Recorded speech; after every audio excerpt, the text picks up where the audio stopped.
tutti, bentornati ad Atreiu.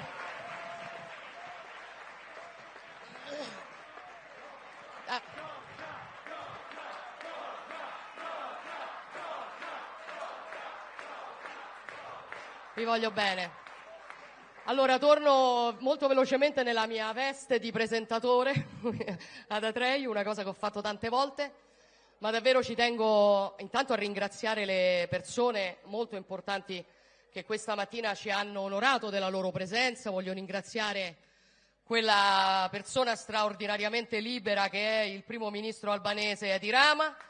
Voglio ringraziare Elon Musk per averci regalato la sua presenza in questa manifestazione, e adesso voglio dare il benvenuto a un'altra persona che io sono molto contenta che sia qui oggi, che è il leader di una grande nazione europea, il primo ministro di una grande nazione europea, è un leader conservatore, è un amico dell'Italia, è un mio amico personale, è un uomo, è un leader con il quale ci siamo trovati sulle materie fondamentali di questo tempo e abbiamo costruito insieme un rapporto su alcune materie come l'immigrazione, come l'intelligenza artificiale, come la famiglia, che sta dando i suoi frutti, e quindi davvero ci ha fatto il grande regalo di essere qui con noi oggi il primo ministro della Gran Bretagna, Rishi Sunak. Please help me saying welcome Rishi to Atreiu 2023.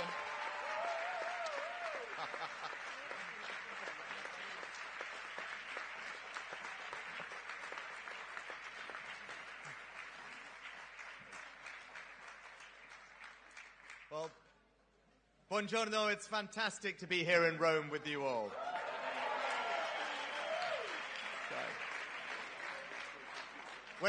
When I was a child watching The Never-Ending Story, I never expected that one day I would be speaking at a political conference named after Atreiu. And I know how much this conference, actually this pre-Christmas political festival, owes to you, Giorgia. So it's fantastic to be with you here today and to meet you in your hometown in this stunning, eternal city.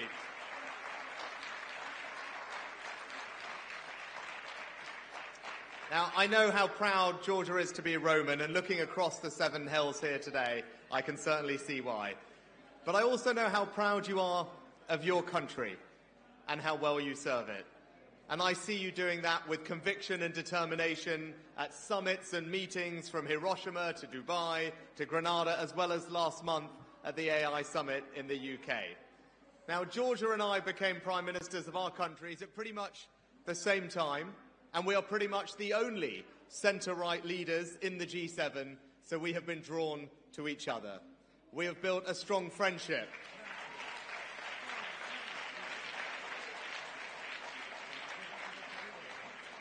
A strong friendship, but also a strong relationship over our shared interests and, most importantly, our shared values.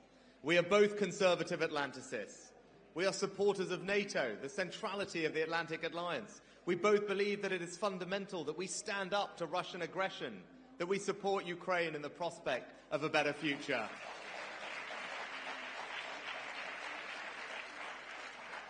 And I say to all our allies that, in the words of Winston Churchill, if we give the Ukrainians the tools, they will finish the job.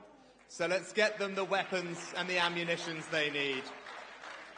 There is nothing conservative about allowing a country's sovereignty to be violated. Conservatives know that the first rule of international politics is that we must always stand firm against aggression and defend our values. Now, in a daunting world, we all need lodestars to guide us. And I'm pleased to say that Giorgia and I share some of the same guiding lights. First, the late Roger Scruton, a titan of conservative philosophy. Roger was a great influence on me when I was working in local government and housing issues. He understood that if people are to accept development, it must be in keeping with the character of the place that they call home. Home is somewhere that you are not just where you live, but you are proud to call your home. And as he put it, the real reason people are conservative is that they are attached to the things that they love. Now, next up is Margaret Thatcher. Now, I can only guess what first attracted Giorgia to the strong female leader who was prepared to challenge the consensus, take on stale thinking, and revive her country both domestically and on the international stage.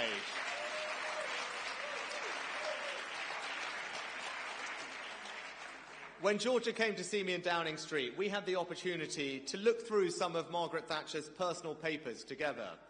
And what struck me as we looked at them was not just her radicalism, her boldness, but her seriousness too. She understood that ideas only mattered if you could implement them. She was as serious about governing as she was about political philosophy. Now, Margaret Thatcher never shied away from the hard choices and the big issues. And today, there is no issue to which we need to apply Thatcher's radicalism and drive to more than illegal migration. Now, our opponents just want to ignore this issue. They want to put their heads in the sand and hope that it goes away. Well, let me tell them that it won't. If they doubt that, just go to Lampedusa. Arrivals in the central Mediterranean up by more than 50% this year. That is unsustainable, but it is also unfair and it is immoral.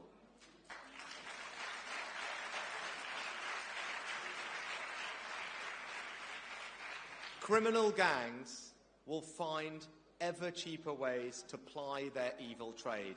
They will exploit our humanity, and they think nothing of putting people's lives at risk when they put them in these boats at sea.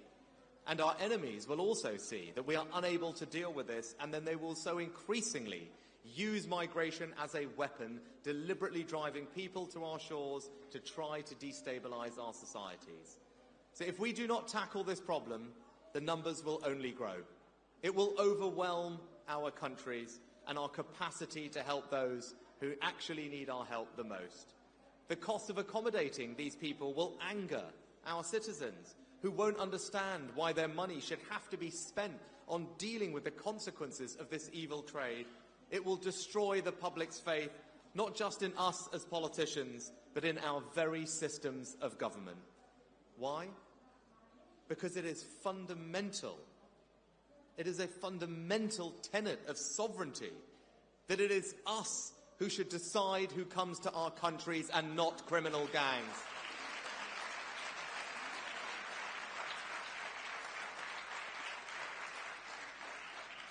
Now, if we cannot deliver on that, our voters will lose patience with us and the way in which their countries are run, and rightly so.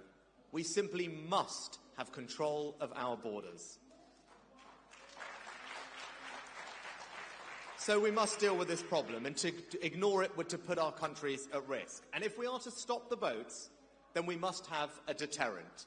People must know that if they come to our countries illegally, then they won't get to stay. It's as simple as that.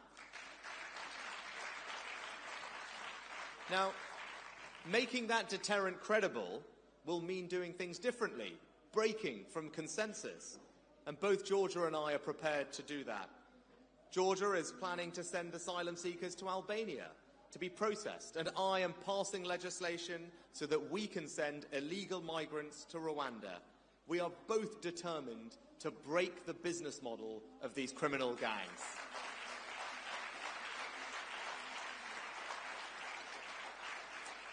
And let me say this, if that requires us to update our laws and lead an international conversation to amend post-war frameworks around asylum, then we must do that. Because if we don't fix this problem now, the boats will keep coming and more lives will be lost at sea. Now, the government I lead has shown that deterrence works. In January of this year, we signed an agreement with Albania to show that it is safe. And since then, we have removed 5,000 people, and arrivals from Albania to the UK have fallen by 90%. If people know that they won't get to stay, then they won't come. And that must be our aim, that everyone knows that if they come to Italy or to Britain illegally, then they simply won't get to stay.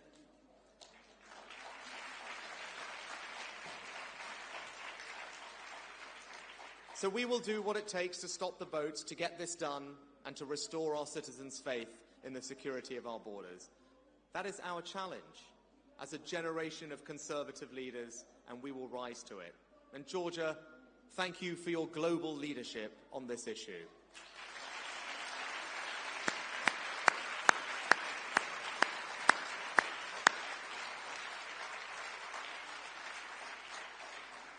And in closing, let me also say thank you for Italy's staunch stance, standing alongside the UK and our other allies in NATO in standing up to aggression on our continent. Italy is a truly remarkable country, loved and admired by so many of my fellow countrymen and women, me included. And we go a long way back together, we Brits and we Italians, from Caesar landing on the Kent coast in 55 BC to our construction today of the next generation of fighter aircraft. And we were reminded of the deep links between our two societies when, Giorgia, you came to London and we went to see the Cosmati pavement in Westminster Abbey, laid by British and Italian artisans nearly 800 years ago. That shows what we Brits and Italians can achieve together when we put our minds to it.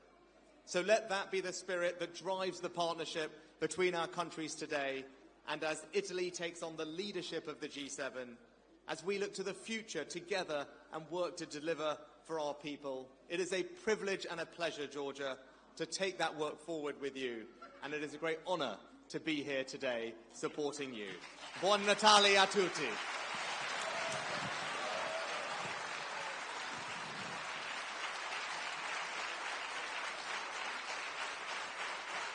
Sì. Facciamo rumore per Rishi Sunak.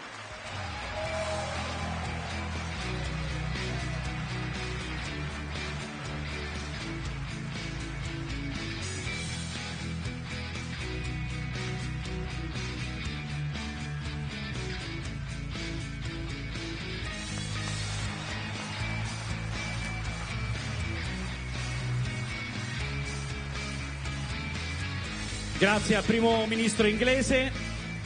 Ora è il tempo di organizzare il palco, quindi qualche minuto. Immigrazione, difesa delle frontiere e dimensione esterna, una questione europea.